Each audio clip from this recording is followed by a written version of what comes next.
time for the spoilering to begin. I'm Tom Barrett. This is the show where we take all that hard work we do on Cordkillers trying to figure out how to watch stuff, and we watch stuff, and then we talk about it. And today, we're going to talk about episode 3 of season 1 of Deadwood. We're going to talk about the season finale of season 3 of Mr. Robot. We're going to talk about episode 8 of Star Wars called The Last Jedi. Brian Brushwood, we finally freaking saw it. Heck yeah, man. Dude, if Cordkillers was a racing-themed podcast, I would call this Victory Lap. This is us celebrating, reveling in the delight that comes with watching what we want, when we want, wherever we want. But most importantly, we have joining us two of our best friends in the entire world, beginning with my co-host of Night Attack, Mr. Justin Robert Young. What is going on, JRY? Oh, hi, friends. I'm here. I'm here for this special time. Not Thanksgiving, nay, not Christmas, nor Hanukkah or Kwanzaa. It is Star Wars Day, and we gather in reverence. And, of course, from DTNS Daily Tech News Show, Jenny Josephson. How are you, Jenny? I'm doing okay. Oh, yeah. I've seen Star Wars 3 times in the last 48 hours. So, yeah, I'm doing good. Holy cow. All right, well, so before we begin in the Star Warsification, Tom, shall we take a moment to peek in on the winter movie draft? I guess.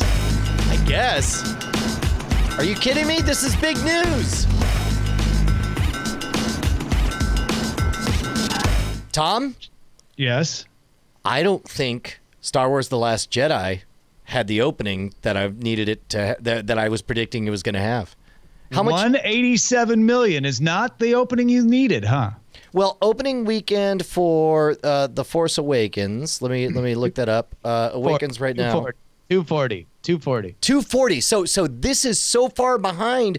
Like, well, okay, and don't forget, 187 is 85% of the opening. So. Oh, yeah. No. It opened at 220, so it's 20 million behind. Got it. Okay. Well, then that does make it a more interesting thing because this is less percentage than The Force Awakens, and in a lesser release. I don't know. I think Team Cordkillers might have a chance, or maybe even Team Champions if out of nowhere Pitch Perfect 3 just crushes. I mean, Pitch Perfect 3 is a pretty great movie. You'd be a stupid person to miss it. You want to disclose something there, Tom? Also, we own Pitch Perfect 3, the movie draft, but I don't think that means anything. Yeah, I got to tell you, I'm not going to say we've got a real competitive race going on, but there's a chance that we may have only one Chat Realm League winner and not a 400-way tie. Yeah, well, I don't think Team Champions really has the shot. Cordkillers probably does, and it just needs to stay in front. They've got the greatest showman, which won't do pitch perfect numbers, but it might do some big numbers, and they only paid $9 for it. Team Jury, how do you feel? Oh, garbage. You got Jumanji town, and Molly's Game. People, and you can take me out to the trash because I don't know. I mean, Jumanji's gotten good reviews. But I think this weekend is again just going to be all Star Wars all the time. Although it opened slightly softer, I wonder if what the holds are going to be comparatively to Force Awakens, because this is a controversial movie, and I don't think any of the four of us are necessarily going to illustrate that necessarily in talking about it, but it certainly is controversial on the internet, and there. I also would say that it's probably objectively a bit of a weightier movie, a bit of a meatier movie than Force Awakens, and that might be something that people want to go back and re-experience. Oh, what's funny is I thought the reverse, because I did go and see The Force Awakens 2 or maybe even 3 times now that I think about it. But this one, and spoiler alert, I liked it. While I liked it, I don't have the burning desire to run out and watch it again right this minute, the way I did with The Force Awakens. I mean, look, there's only one time they can resurrect a franchise, right? And I think that's something that Force Awakens will kind of always have. But in terms of the box office, I still think that this one is a wrap. You know, I think the word of mouth on this movie is going to be either controversial or good. It's either going to be you need to see it because I thought it was bad, but my best friend thinks that it's great, or It's that I think it's great and you should really see it. So, well, the bottom see. line is 85% of the gross has to be above 500 million for Team Frog Pants to win because it's the only movie they got. Yeah, that seems doable. Question mark? Considering they got half of it probably by tomorrow. I think with the Christmas holiday coming up, that's a lot of people sitting around and a lot of people thinking, what are we going to do? Let's go see Star Wars. Well, let's stop talking about the money it's made. Let's start talking about Star Wars. Let's Talk About Star Wars, by the way, is a show co-hosted by myself, Jenny Josephson, and Garrett Weinzierl. So, Jenny, we want to get the plug in for that. Jenny and I spent a long time going through this movie piece by piece yesterday. Brian, how do we want to attack it tonight? Let's just go with general impressions first, and I'd like to hear Jenny's first, since I have the least idea what I assume. Since you watched it 3 times, it was generally good? Question mark. Yes, period, exclamation point, LOL, OMG. I think I'm not the one to say this, the only one to say this, but this is the simplest it's come down to for me. I think they broke Star Wars, and I'm super happy about it. Yes, good way to put it. Good way to put it. And I am one of those people that really believes that they're doing the right thing by taking people off the stage one at a time and letting us get to know these new characters and expanding the world. I totally respect people who don't think that, because I have a husband whose confirmation name is Luke. Okay? It's not for any uncle. So I understand how tightly people hold on to what made them love Star Wars, but I'm really happy that we are letting it drift off into the sunset. So, for me, and we talked about this a little bit, Justin, on the Weird Things podcast, but to me, this movie brought the Star Wars novels experience to the masses in a way that the experience that I loved in the 90s, reading all the expanded universe, and the loss I felt when Disney ripped them out of my heart and said, those don't count anymore. I had gotten past all that. And when this movie came out, I was like, this is how I felt reading those books. New stories, new corners of the galaxy, new characters, new set pieces. And I just loved every minute of it. Did you read any of the books? Did you feel any of that kinship? I have read almost, there was like a point at which like they started going into the past that I didn't read, but I probably read 40 of those books before I faded out in the extended universe, or now Legends, or whatever we're calling it. And thanks to Let's Talk About Star Wars.com, I have really tried to keep up with the books this time. And I think you're right in more than one way, which is they also took the spirit of the books, which is we will kill people, we will go dark, we will be unfair, like bad things will happen and not necessarily good things will happen. It has The Last Jedi has the complexity of a novel where there are no movie rules, with, PG-13 or whatever it is. But yeah, I think the books are your absolute guide to what this movie is. Justin, what did you think? It's funny that you mentioned the book comparison, because that was kind of the idea that I felt, why I loved the new Blade Runner, was that I felt like it felt to me like a great novel written in the Blade Runner universe. And I can kind of get behind that with this, in that, all right, you want to know what the reason why I would only push back on your book comparison? Not because it's not apt, it's because literally it's the only time in the 30+ year history or 40-year history up to this point of Star Wars that we've ever done anything original or interesting or worthwhile with new ground. It's not necessarily, because that's the thing, it doesn't feel to me like a book, but it does feel to me like the last time my brain was in any way expanded about what is so obviously rich and fertile soil. So what did I think about this movie? It has actually made me, it made me realize how loveless my marriage with Star Wars was before. Now that you thought you were cheating on Star Wars and she whips off the wig and turns out to be Star Wars, you're like, you like pina coladas and getting caught in the rain too.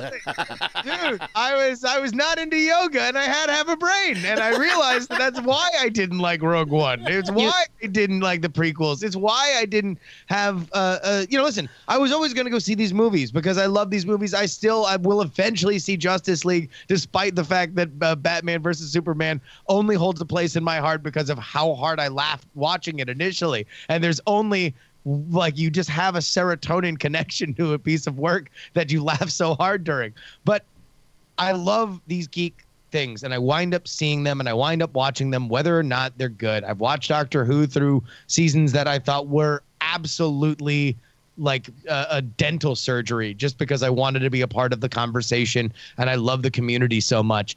This movie took chances. It took risks. And to me, when everyone's like, oh, it wasn't Star Wars. Wait, do you mean Star Wars that set the template for what the modern sci-fi epic is? Wait, do you mean Star Wars that has the title belt for the greatest surprise in movie history, the likes of which it has become its own convention? Then yes, I think this is the Star Wars that I have wanted so dearly. And as much as I loved the character work of Force Awakens, and I don't want to take away anything from that film, it was a press release announcing another $1 billion vertical for the Disney Corporation. And that's their right. They have to do that because they've got to relaunch a lot of stuff, and this just couldn't suck. This was what I always wanted. It's so much of what I wanted Rogue One to be. It's so much of what I wanted just this franchise. I didn't expect this out of this. I expected the main thing to kind of follow a fairly static thing. I expected the Han Solos and the Boba Fett kind of stuff to take the chances, but no, we got like big C chances like in this. And I get it that it didn't resonate for some people, but if you look at the arcs of these characters, and even Canto Bite, and then listen, I'm girding myself and I'm making my battle for tomorrow's unfriend me when I know that's going to be the big point of contention with Scott, is like I can make an argument for why that is an integral part of this story, considering where we end our. Which part of the story? Casino. Planet. Oh, I could tell you exactly. That was the best part. That was the best part. I was like, their uniforms are different. The place is different. The vibe is different. Everything's different. I love it. Also, the music by John Williams is an extended, amazing cantina scene, but upscale. Like I was listening to it today on Spotify, and it was just like, oh my God, don't ever let that man die. Like it's worth it for the music alone. By the way, the music and the opening shot where they go through is a mimic of a silent film about a casino, like a classic film. Mm-hmm. Yeah. Oh, that's right. The extended forward pan was one of the first movies to do that, right? Yeah. Oh, that's great. Sorry.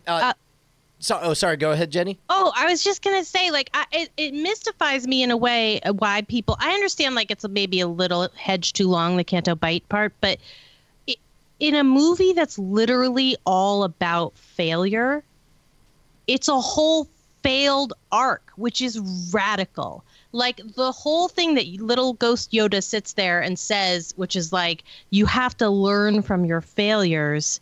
Like, holy gods, Canto Bite is a big, huge, stinking, flashy mistake. The whole time it never pays off and it only causes problems. And I think that's radical. Like, and I don't mean like, hey, radical. I mean like, holy cow, I can't believe they were allowed to do that.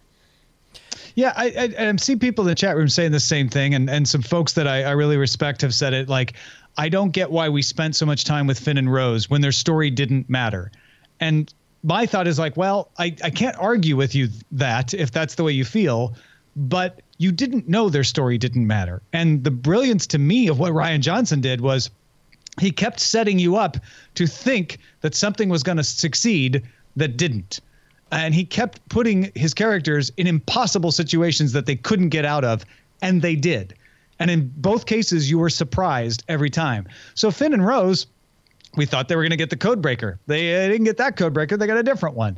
And we thought they were going to be able to turn off the tracker, but they didn't. And at that point when they didn't, you're like, how is this going to happen? What is going to happen? They're toast. They're destroyed. And that is a great feeling from a story perspective of, I don't know how they're going to get out of this.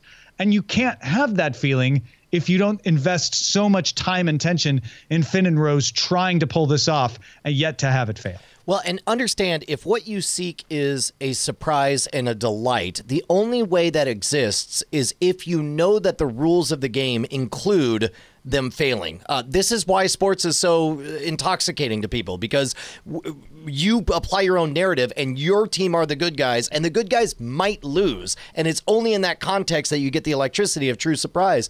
And in that regard, I think it's a really good thing that they spent so much time subverting expectations, including my own. If you told me beforehand as a quote unquote spoiler, like, hey, Yoda has a cameo in this, I'd roll my eyes. They'd fall right out of the back of my head and roll down the gutter, and I'd be blind for the rest of my days. And then you would encounter my old man blind on the side of the street one day, and you're like, oh, you never saw it, did you? Because it was great. It was great. Yoda's cameo was great, and it was awesome that he looked like a Muppet, that his mouth didn't form words. It was great that he just crapped all over the books, page turners, were they not? It was. I loved what they needed to do. It said all the things I was hoping it would say.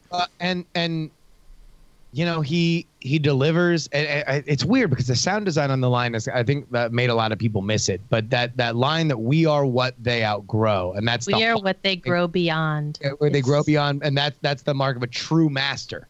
Like that you have achieved your goal if your pupils grow beyond you, and that is the final lesson that you have to learn. I mean, compare that to Do or Do Not, There Is No Try. And it's that, Do or Do Not, There Is No Try is master to student. We Are What They Grow Beyond is master to master. And that's again, I mean, it just felt to me, the Star Wars and maybe this is where the divide comes in, is that the Star Wars I fell in love with was unpredictable. And the Star Wars that I think many people find so comforting is in its predictability. I loved every second of the Force feeling like I didn't know what it did. I just, okay, I don't, maybe these people are more powerful. Maybe they're not. They don't know. They're figuring it out as we go along. It felt organic and not gimmicky in a way that the Force hasn't really felt like that in a very long time. I mean, the Force kind of was codified through the Lucas prequels as superhero powers. Yeah, you got superhero powers, and then you have superhero powers, and then you go and fight, and we'll demonstrate how routine these powers are by showing 50,000 people all with the same powers fighting the same fight at the same time to show you exactly how ordinary all this is. Well, and we talked about this also on Weird Things, but one of my favorite things about the books was moments like where Mara Jade is talking to Luke Skywalker, and she's bagging on him for his overuse of the Force, and like, that's not the way a light side Jedi would do stuff, and gives this very detailed 20-item list of all the things he's done wrong. And you realize halfway through, this is not Mara Jade talking to Luke Skywalker. This is Timothy Zahn talking to the other authors in the Star Wars universe. There were so many lines in this movie where ostensibly it's one character talking to another, but really they're talking to the audience, when it's just like, yeah, man, the Force is bad. Look at the bureaucracy it led to, and the murder and the slavery and blah, blah, blah, blah, blah, blah. And also let go of the past, and also forget about Snoke, and also, Rey, you're not special, and also. I loved every ballsy minute of that, and every surprising transgressive laugh I had just got me more and more giddy for what the possibilities in the future. I've got 3 things that happened to this movie that I think turned the people who are legitimately turned off. There's haters. I'm not talking about just people who are going to hate no matter what, but there are people who are like, no, I wanted to like it and I didn't. I think there are 3 things that contributed to that. I'm not saying they're the only 3. One is anybody who wanted lore, anybody who wanted mysteries unveiled is disappointed, because they have invested in, I want to know Snoke's backstory. I want to know who Rey's parents are. I want to know how Kylo really fell and who are the Knights of Ren. And people went in with this expectation of grand lore that was not delivered in this movie, and in a couple of cases, like actually dismissed as like, it doesn't matter. We're just going to toss that mystery box aside. I also think that people who wanted black versus white are disappointed, because this is not good versus evil. This is Rey moving towards the middle.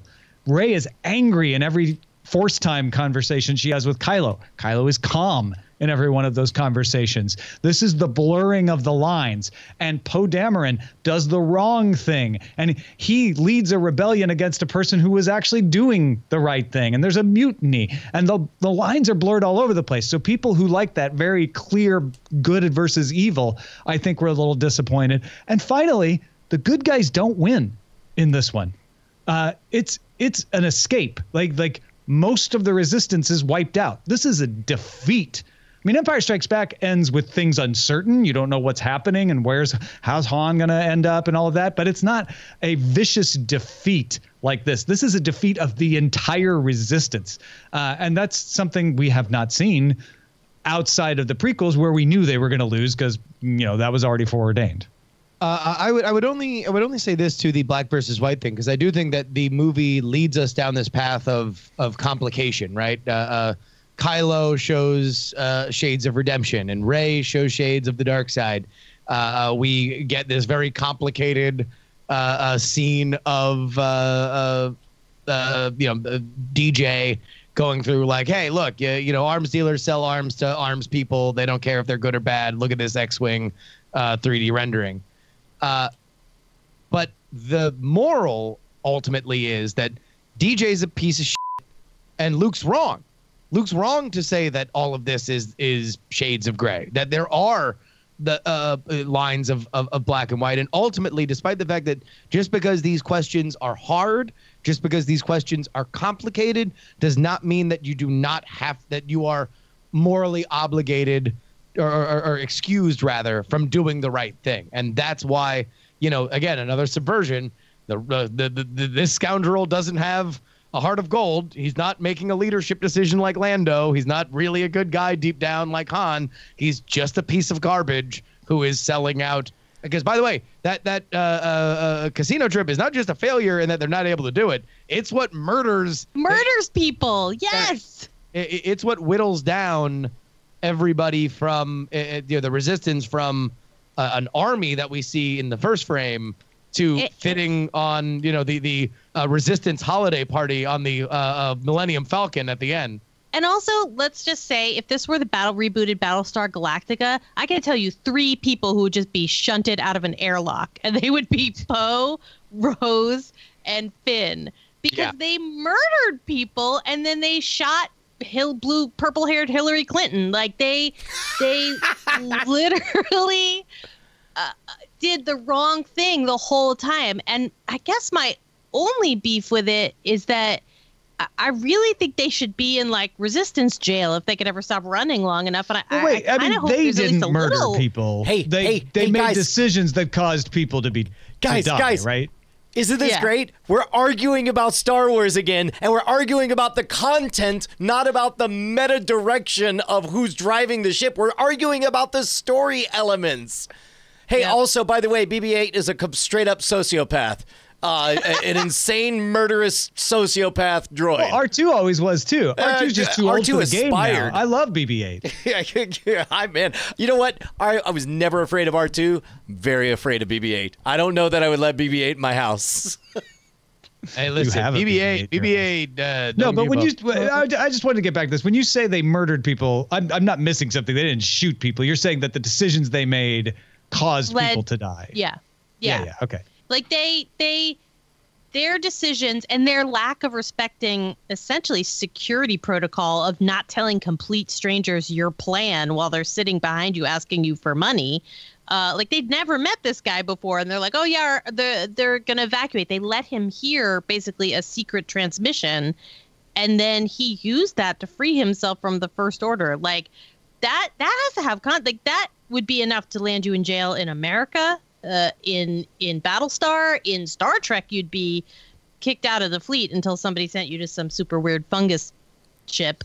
Like there's fog of Star Wars. Yeah. It's there's definitely like, I hope there's like a little consequence, but whatever. And I do think it was funny. Like, this is another thing where it's like the two women, Leia and Laura Dern, who was it?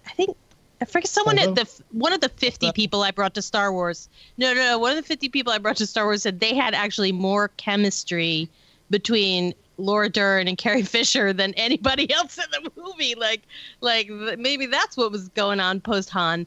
But I know who it was. It was Molly. Molly Wood said that. And so it was interesting to see the two of them be like, wow, he just mutinied and destroyed people. Isn't he adorable? I don't know. That was my one, like, maybe false note moment, but it didn't really bother me. I'm just noticing it. Best scene. Oh. Because I already have the answer. Yoda. Justin? Go around. I don't know. I need to think. I mean, I can't pick one. I Yoda's can. a great scene. Luke evaporating after imagining seeing twin sons is a great scene. Actually, I'll say the throne room fight. Yes, is winner, my favorite. chicken dinner. Because that was the biggest moment. I would say, from a storytelling perspective, the idea that they would spend an entire first movie setting up Snoke as the big bad and then throw it away halfway through the second movie is about as shocking and transformative as Darth Vader being Luke's father. I don't know. I don't want to read the tea leaves too much, but first of all, J.J. Abrams carefully handed the lightsaber of lore that he had invested so much importance in Force Awakens to Rian Johnson. And Rian Johnson took it and went whoop, over his shoulder. And in several interviews, Rian Johnson has been asked, like, hey, is it really true that Rey's parents were nobody? And he's like, Kylo Ren believes that. He's not making it up. He's like, I don't think Kylo Ren is lying to her. Kylo Ren believes that's true. I'm not making the next movie. I don't know where they'll go with that.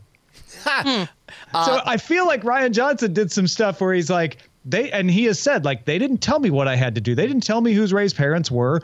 They just told me to do my thing. And I think he's like, I'm going to mess with stuff. I'm going to move things around. I'm going to change things up. They may change them back. You can always do stuff. But Almost like an author would if they were told, write an original story in the Star Wars universe and feel free to play with all these playthings, right?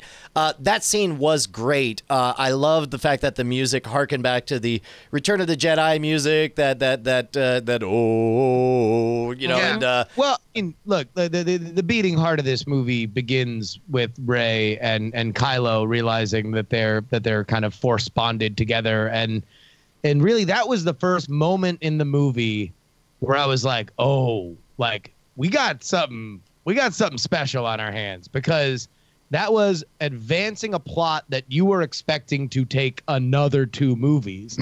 And all of a sudden, it was like Rian Johnson was like, well, that's kind of, we'll just have to invent reasons to keep them apart. So, no, talk now. Go solve that problem literally right now and decide whether or not you'd like to bang. Plus, always, like, keep in mind, my 13-year-old daughter is in the audience while this is happening, and it occurs to me as I'm watching this, essentially a text conversation between Rey and Kylo Ren. No, it's force time. They're force timing each other. Well, exactly. Like this is the real way my daughter's going to experience her first relationship, is exactly like this, and then occasionally meet up in meat space and so on. Like, hey, could you put a shirt on? Yeah, exactly. No, I thought that was remarkable. I think the best scene of the movie, though, is when Luke just took that big old swig on that green ass milk. It's just like, oh wait, do you guys love blue milk, huh? Look at this gross green ass milk. It's just gonna dribble into my beard. I haven't even washed this in years. You know how I smell? It probably smells awful. I love it. Oh God, I can almost picture. Says it probably smells like seaweed milk with like a weird animal musk. Like I can just. It was so visual that you could smell it. It was amazing. Definitely. But yeah, no. Look. That moment with Snoke, which was unfortunately ruined by an overzealous Twitch chatter the day before I saw the movie, was amazing. Oh, that's what you got ruined on. Damn. I got the line the gigantic block of text, which had more spoilers, but I stopped reading once I read Kylo kills Snoke and Luke kills himself, which I'm glad that they phrased it like that, because I was then assuming like something very dark for a very dark ending for Luke. But also, in all seriousness, there is it'll just be a needle in the hay starts playing while Luke kills himself, Richie Tannenbaum style, with a lightsaber. The moment to me that is just iconic from a character level, from bringing us to the arcs we need, is just that final confrontation between Kylo and Luke, and the moment between Luke and Leia, which of course as a meta is just this amazing coda for our relationship with Carrie Fisher as fans, and then just that firing everything at him, and he brushes the salt off his shoulder, and just top to bottom so amazing. And Hux, I mean, look, I love what they did with Hux. There's no need for him to just be this fake tough guy. We knew he wasn't a tough guy in The Force Awakens, and he gets put in his place so quickly, and just the way him and Kylo play off each other. It's just so do you think you got him, sir? Do you think it's weird that the First Order is basically run by children? Well, yeah, they're playing dress up, trying to be like the greatest generation of Nazis. And I mean, some might suggest that there are echoes of that happening today in the real world. Yeah.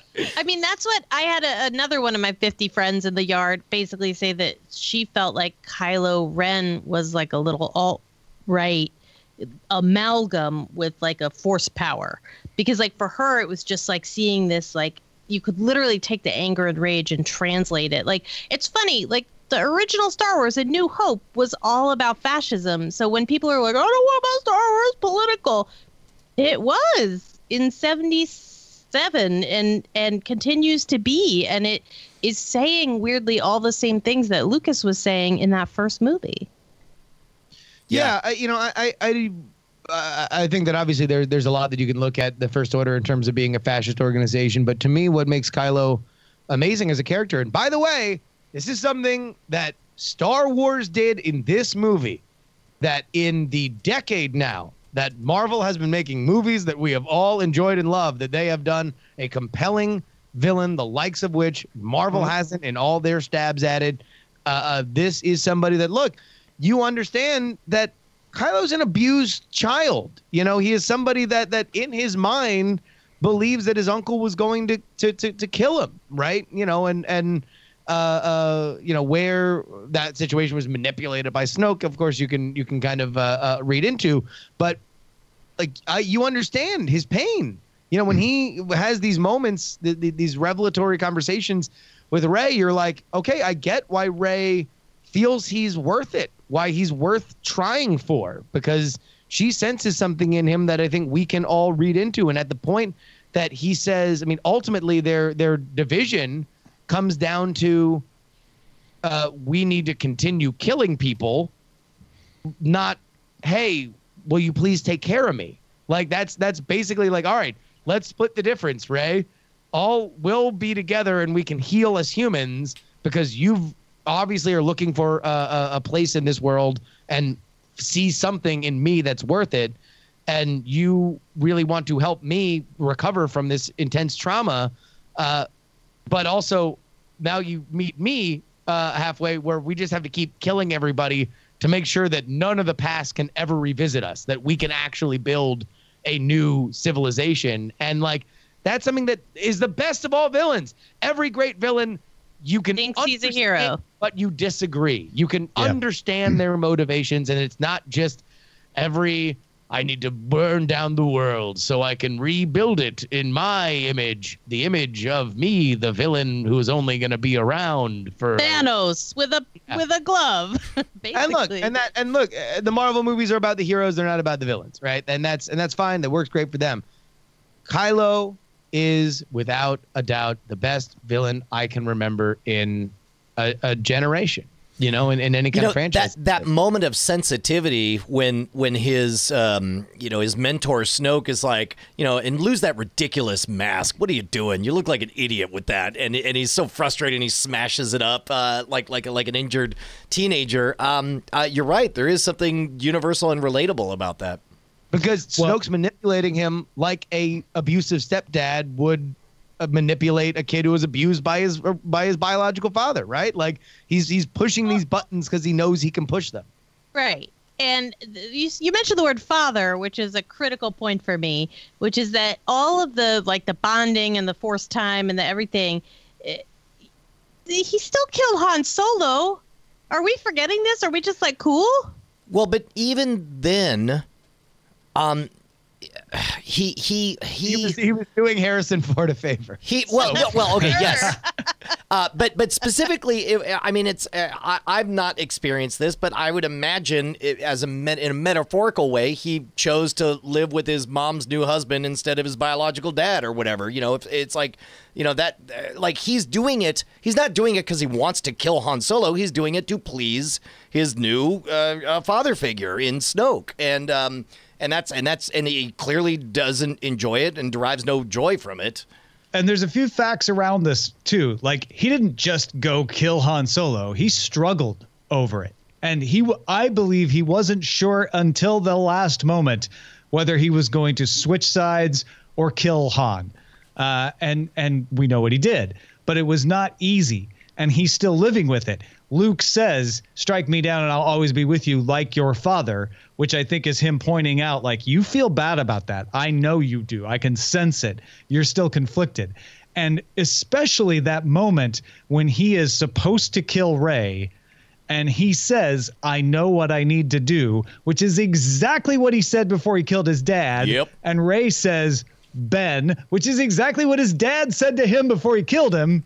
And instead of killing Rey this time, he gets it right for the wrong reason and kills Snoke instead. But there's no happy ending for Kylo Ren, right? No. Sure. No. Sure. He could be redeemed. Right before I'm not saying he will or he should, but he could. Yeah. There it is. Right before he died. Young and pretty like he is, I say full redemption happens. If we could see full corruption in Anakin Skywalker, we could see full redemption in Kylo Ren. The lower half is shaking its head in perfect unison. and anything's possible, and who knows what J.J. Abrams will want to do. But to me, as Gambling Man has reminded us now 4 times, he did participate in what we like to dial G for genocide when he took out the entire seat of galactic power with a Death Star. Although, by the way, I did enjoy the fact that making an entire C-plot about arms dealers makes you kind of understand why they did another Death Star.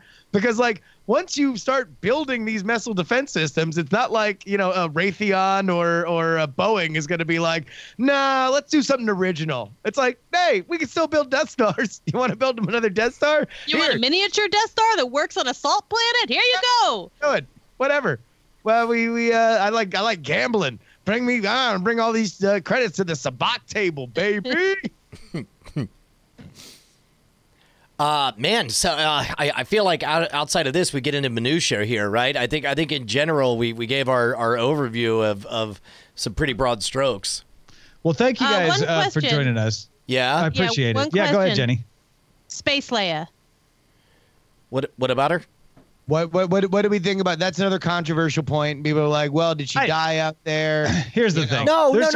Okay, look, if they establish in Return of the Jedi that Leia is a credible replacement to Luke in the event Luke dies on his mission. So they are roughly of comparable force powers. If we're seeing Luke project himself, far away and do the stuff that Luke is doing, then even if she has only 77% of his force powers, controversy, then she still would be able to pull that move off.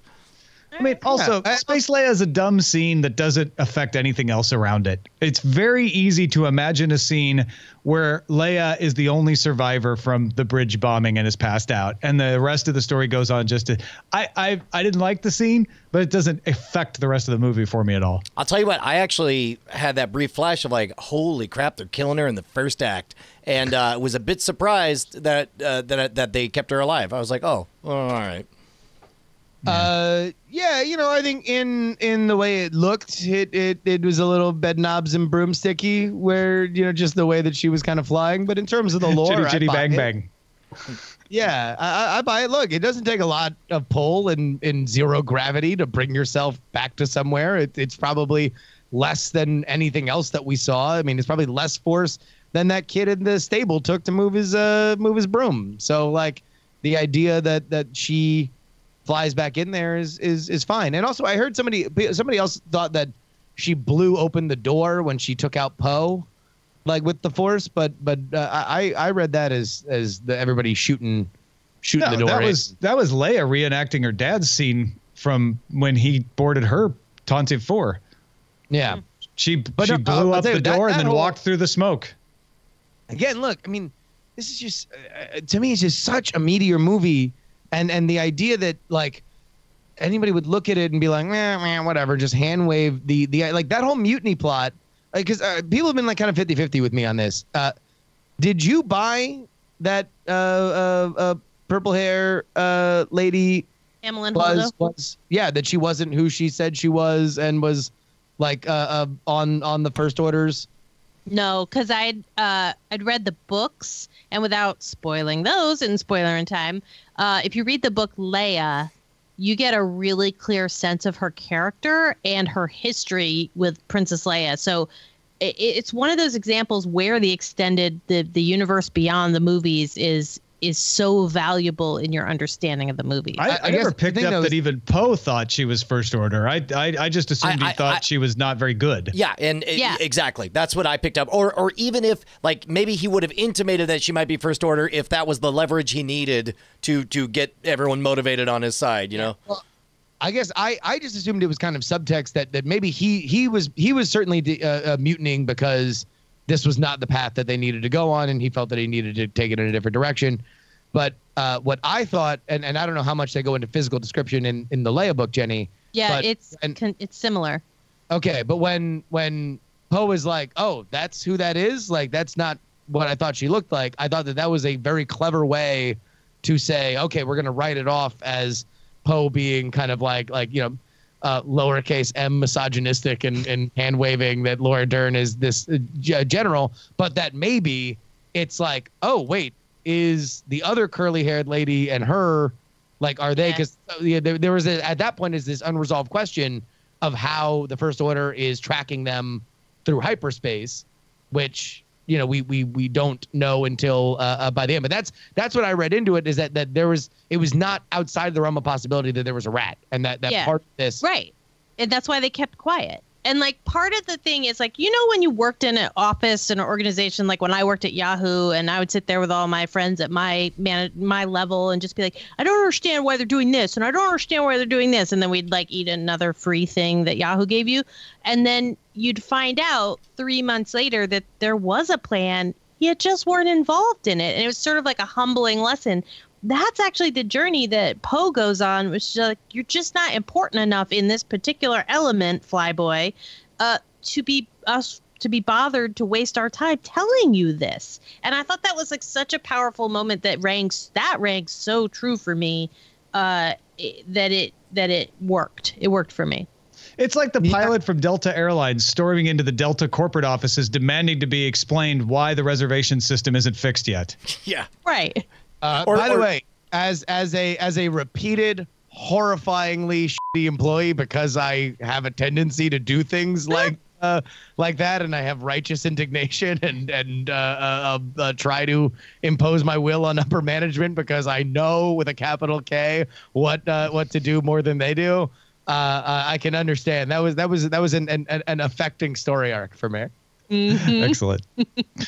All right, you guys. Thank you so much for taking the time to spoil The Last Jedi with us. Before we let you go and get into Mr. Robot, Jenny, where can folks find more what you got going on? I believe you can find us at letstalkaboutstarwars.com, where we have a 2-hour plus discussion of this movie that we all just saw. And it wasn't enough. It wasn't enough time. I could have used 30 more minutes. So go check that out if you get a chance. And Justin Robert Young, what about yourself? Oh, of course, folks, you can follow me and Brian Brushwood on the Night Attack podcast. And tell you what, over the next couple days, you better get your orders in for both The Contender, my game of presidential debate, before Christmas, 1776 decks. So $17.76. If you have somebody that likes the game, is a great stocking stuffer, specifically last minute, or if you want to get somebody the whole kit and caboodle. That's 10 mini expansions and 2 larger expansions plus the base deck. It's for the lowest price ever, $99.99. Go ahead and get it now so I can get it out into the mail and you guys can get it. Go check it out. Thanks, you guys. Bye. Thank you. Bye. All right. MR Robot. Yeah. Season finale. Which ended up feeling like it could have been a series finale in a couple of ways. Although really what I felt was this just restarted the story in a way that I might still find interesting next season. Yeah, some disappointing bits in here, much like the moment Kylo... Oh, I guess I can't give that spoiler. Do I have to go out of order? Angela and... Yeah, or that whole like, no, you're not important. That's not a thing. Knock it off. I don't know, much like Star Wars, whether or not I believe it. But that certainly resolved. I'm using air quotes on that. That arc of the Back to the Future elements to it. Not gonna lie, on paper, I like the idea of, season 1 being the realization that he's Mr. Robot, season 2 being whatever, season 3 being him fighting with Mr. Robot and them realizing that they're two halves of the same being and wanting to go about it together. On paper, on board with all that. The only true joyful moment I felt was the surprise when the axe landed not on Dom, but the rat at the FBI, followed by the convincing strategy to get Dom in the game as well. The face-off with the Dark Army was fine insofar as it goes, but so many of these tension building, I don't know which way it's gonna go. Yeah, I don't know if I'm feeling fatigue over it or what. You know what I'm feeling disappointment that it's not going to get more post-apocalyptic than this.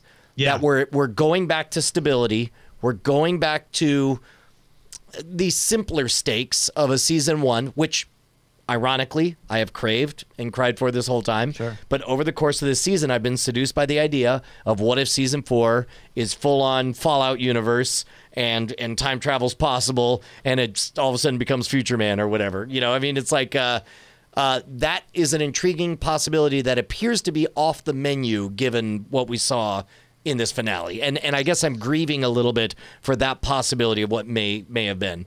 I thought of you when that became clear to me. I was like, oh, Brian's not getting his post-apocalyptic future. And I'm not going to lie, I was attracted by that idea too, because I love a post-apocalyptic story as well.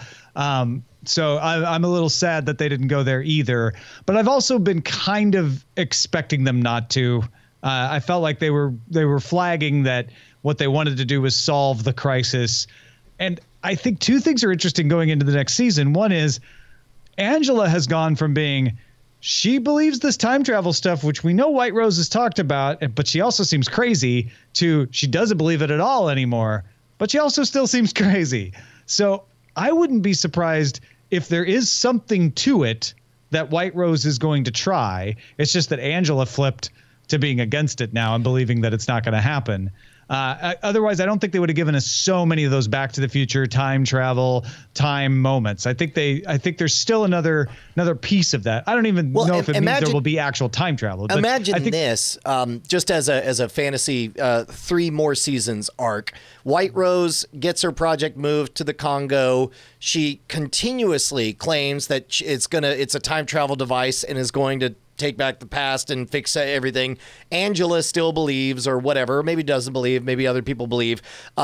Meanwhile, other government agency comes in and says, no, this is a nuke that's going to cause a singularity black hole and literally destroy the planet. Time compression. Exactly. And so you get to the end of season 6, and then the last scene of the whole series is somebody presses the button, and you never find out which one it was. Yeah. Like that. There's lots of exciting possibilities to explore down all these roads. Yeah. What I'm excited about for next season mostly though is that now we have superhero Elliot. Elliot before thought he knew how to hack people, but needed help. Elliot now is like, the only help I need is my own imaginary dad. This is kind of a Neo moment. This is him realizing he is the one. Mm-hmm. And now he is going on a solo crusade, and he's got skills. We've seen it. So I could deal with John Wick, Mr. Robot season 4. That'd be all right. Just watch him tear stuff up. He's not going to try to bring down society anymore. He's going to go after the 1% of the 1%. That's what he said. And that's some good writing. That was a good, clever way to pin a objective purpose on everything we just saw and get us excited for what comes next, because it really is. Now he's just a guy with a list and needs to take a bunch of people out. I almost wonder if the start of next season there's a time skip. Because we jump forward a year or two. Because the immediate things that are happening is getting White Rose's thing to the Congo, and then Elliot going after after the secret people who are really in charge of the world, not just E-Corp. And like, what if we start next season and the Congo machine is built and Angela is either still super crazy or is working on getting better, and Elliot's already knocked a couple people off the list. Like, I think a good shot in the arm would be to say, hey, we've done a lot of coming off of phase 2 this season. What if we were in media resing it again and just like really getting into the dirt? I don't know that that's going to happen. I could see the opening scene of that situation being a replica of season 1, but instead of in a coffee shop where he's hacked some middle manager, it's like he's hacked, a CEO, and it's a big time thing. Sure, or you're in a jungle coffee shop and he's using an old Nokia phone, sending stuff by SMS messages. Like, by virtue of going to this third world state, you essentially go back in time in technology, where it's like there is no infrastructure. You have to actually plug in this serial port to do the Jeep job. And if he still has access to the Dark Army's network, he would be more weaponized, more armed than ever to start taking down Dark Army sponsored non 1%ers. Yeah, I think there's lots of intriguing possibilities. It's like closing a door, opening a window through which his dad does not push him. What was up with that? So I get it, right? Like, we know Elliot's unreliable. We're kind of going off of his own memories and stuff, but that seemed like that was supposed to be a big revelation, and I don't 100% know the ramifications of it. It was a confirmation, not a revelation, a confirmation, because we had that feeling and we knew, but now we flatly, as in unobjective or in purely objective terms, we have been told, and more importantly, Elliot knows now. Now Elliot is confronted with the mushiness of his own memories, and I think that's part of why you got this clarity of purpose with where is, instead of figuring out where he and Mr. Robot are divided, now it's like, well, what are we united on? And let's focus on that, like any good partnership. Sure. Yeah, he was resentful against his dad for pushing him out the window because he thought that's what happened. Right. Yeah. And now it's like, oh, no, I guess it didn't. And that also softens his dad's position as an anti-hero to the audience and makes us more accepting of him teaming up with this, dark side of himself. Yeah. With this is the dad that put the M&Ms in the popcorn, right? This is not the dad who is the maniacal genius of F society. Sure. Yeah. What do you think? We have like a lot of loose ends still. Like we've got Dom, who is looking to be moved into a new position of power under the Dark Army. Yeah. We've got Bobby Cannavale's character. Who I think he's going to be just a wild card pop up one episode. Like we will not see him until episode 8 of next season, and he'll pop up for one scene, and it'll be a shocker, and then maybe he'll vanish again or something. I don't know. But even White Rose, by kind of giving Elliot the out to live if he gets the hack to move the thing to the Congo, essentially her association with him is done. She was already willing to kill him off. What more does she need from him if she gets? You know what? This is step, actually building pretty good case for your start the story 1 year later, because then we don't know. Then we start and we're asking ourselves, well, where's Elliot? Where's this? And did this? Where's work? White Rose? What's happening with E-Corp? Yeah. Hey, one quick thing. Painfully long, drawn out, I am your father moment. Quite a ways. Good 4 minutes. Angela, the thing that I'm trying to tell you. I dated your mother, and we had the sex. Do you know what that leads to? We were watching reruns of Knight Rider. These were on VHS tapes back at the time. You see, Knight Rider was a show about a talking car and a man named Michael Knight. Yeah, it really did feel like, spit it out, man. Come on. What did you guys think about the post-credit scene? There was a post-credit scene. Of course there was a I post-credit had the scene. thought when the credits came up, and I thought, this is not a Marvel movie. There's no way there's a post-credit scenes. Don't worry about it. We have to. And they have had post-credit scenes. You're right. So it's we follow. Gosh, what is the sister's name? Charlie. The actress Chaikin. Charlie. Yeah. Anyway, you follow her. Oh, right. Oh, okay. I remember now. Yeah, you follow her and a lady of the night who have just gotten fast friends and are walking each other home. And we are sort of following this lowrider as it goes down the street. As people have pointed out, all 3 of these season end after credit scenes have started following a car. And usually the people in the car have been in the Dark Army. But we follow this car. We see Charlie and the lady of the night walking down the street. They're talking. The lady's like, yeah, well, so she's trying to give. There's a long conversation between them about being a lady of the night. Yeah. So Darlene's like, and hey, the risks involved. What would happen if everything got fixed? Wouldn't that be great? We'd be going back to the way we were. And the prostitute is saying, well, no, I still have art school debt. That ain't gonna help me at all. I don't want my Nothing's debt gonna back. change. Yeah. Yeah. Which I think is going to be an interesting wrinkle. All of this is red herring, though. Yeah, because they get to Elliot's apartment and they split ways, and Darlene's right about to walk up to the steps as the lowrider pulls up and it stops, and out comes this whole posse with Vera from season 1. He is the guy who was in prison that Elliot helped escape. Early on, he killed the neighbor. Oh, Shayla. that weird phone call from prison vignette that they did. Yeah. Yep. Okay. Wow. He's back. He's back. Yeah. All right. He's talking weird, and he looks a lot like Macklemore. Right on. He's been popping them tags. Yeah. But it's weird because he more than anything feels like a super loose end. He's not tying anything up like season 1 and season 2. It feels like he's going to be a new villain in the next season. Yeah, which would be weird because he thinks he's a visionary. Because he and Elliot ended on pretty good terms. Mm-hmm. I mean, not really. He got him out of prison, and he got him out of prison, and he left. But Elliot does not like him. Well, yeah. Yeah. Although, again, back to your theory, if it goes to 1 year later, I will buy that he has become a credible mini boss in that time. Mm-hmm. And that would be an interesting. Or we saw this thing last week or the week before where Price is talking to Tyrell and Mr. Robot, and he's saying, hey, what good are you without an army? You were supposed to be an army, and now where'd your army go?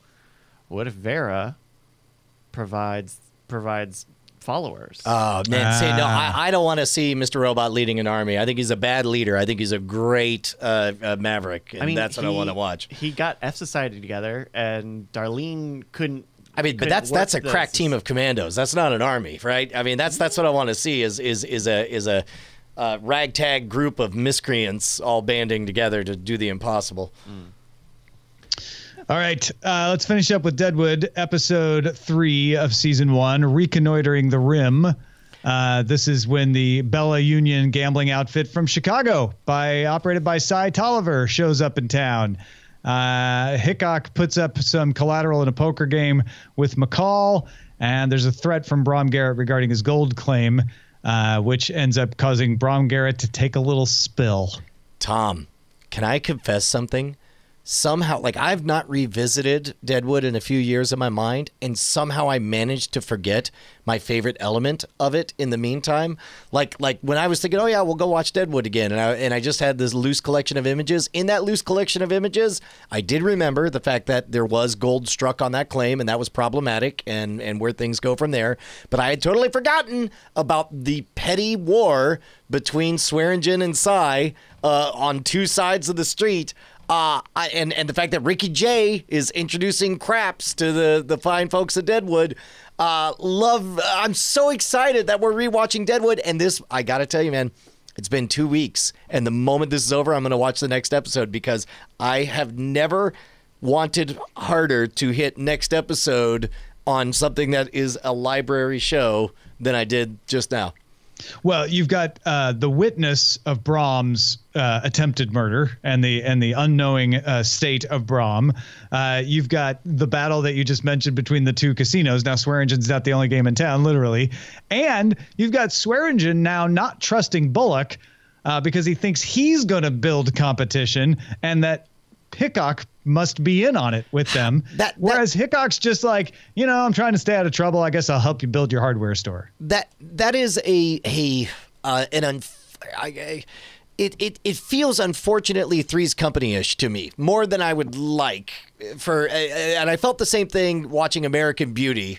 The fact that such a fundamental plot point relied on a Three's Company level misunderstanding. And I wouldn't call this a Three's Company misunderstanding. It's not a misunderstanding. It's just suspicion. This is Mrs. Furley peeking through the window at the wrong time, seeing the wrong couple together under innocent conditions and thinking they're up to something naughty and then going out and overreacting. I know what you mean. But I don't think Swearingen is in a, I'm jumping to conclusions. He's just suspicious. He's like, they're definitely, I'm not making it up. They are hanging out together. That's true. And I don't trust that. That's true. But I just spent so much like, guys, if you would just talk to each other, come on, man, right? You can all win. Just get Hickok, come in and explain to Swearingen what's going on. And Cy and Swearingen, you could come to there's that great scene where he comes over and welcomes them and says, I'm sure we can stay out of each other's way, which is all double speak for like, I'm going to run you out of business. But all the things he's saying, I'm like, well, yeah.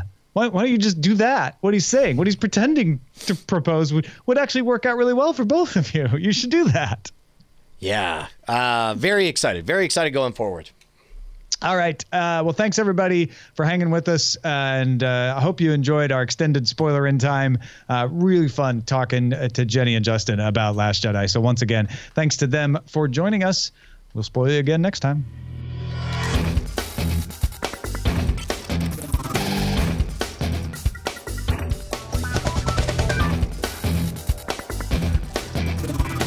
Diamond Club hopes you have enjoyed this program.